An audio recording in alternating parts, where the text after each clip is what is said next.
এখন আমি আপনাদের সাথে শেয়ার করছি মাছের ডিম দিয়ে করে নেওয়া লাল শাকের রেসিপি।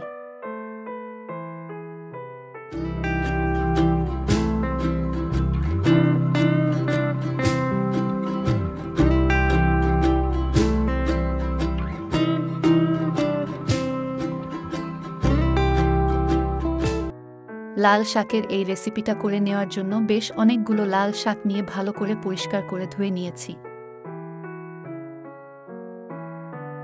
গরম তেলে দিয়ে দিচ্ছি শুকনা মরিচ,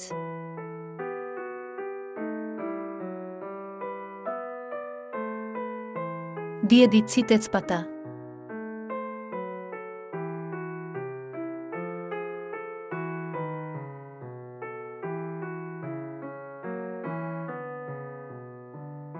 দিয়ে দিচ্ছি থেতো করে রাখা আদা, দিয়ে দিচ্ছি বেশ কিছু মাছের ডিম। মাছের ডিমগুলো দিয়ে দেওয়ার পর একটি ঢাকনা দিয়ে ঢেকে দিচ্ছি, না হলে কিন্তু ডিমগুলো ছিটকে আসতে পারে।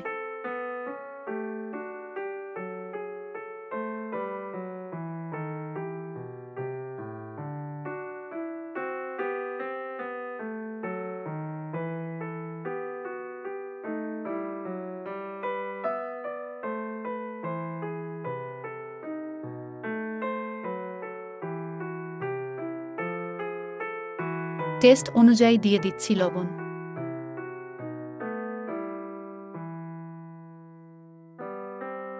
দিয়ে দিচ্ছি হলুদের গুঁড়া,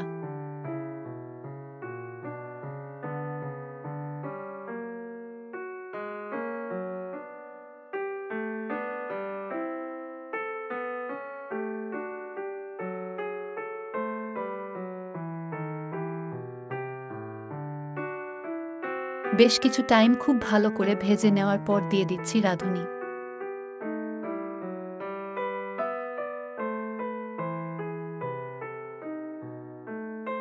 কিছু টাইম ভেজে নিয়ে কুচি করে কেটে রাখা শাকগুলো দিয়ে দিচ্ছি।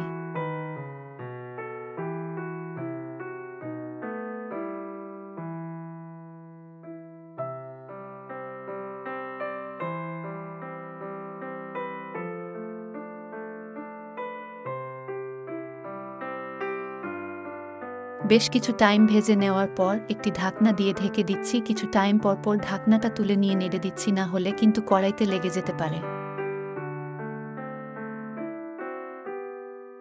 ঢাকনাটা তুলে দেওয়ার পর মিডিয়াম লো আঁচে রেখে শাক ভেজে নিচ্ছি। চুলার আঁচ কিন্তু বাড়ানো যাবে না, হলে কড়াইতে লেগে যেতে পারে। বেশ কিছু টাইম খুব ভালো করে ভেজে নেওয়ার পর দিয়ে দিচ্ছি কেটে নেওয়া কাঁচা মরিচ।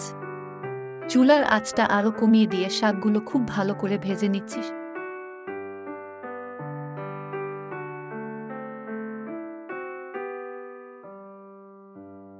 যখন প্রায় হয়ে এসেছে, এখন 2 চামচ ময়দা, 4 চামচ জল দিয়ে গুলিয়ে রেখেছিলাম দিয়ে দিচ্ছি। গুলিয়ে নেওয়া ময়দার মিশ্রণটা দিয়ে নেওয়ার পর চুলার আঁচটা একদম কমিয়ে নিয়ে শাকটা বেশ অনেকটা সময় নিয়ে খুব ভালো করে ভেজে নিচ্ছি।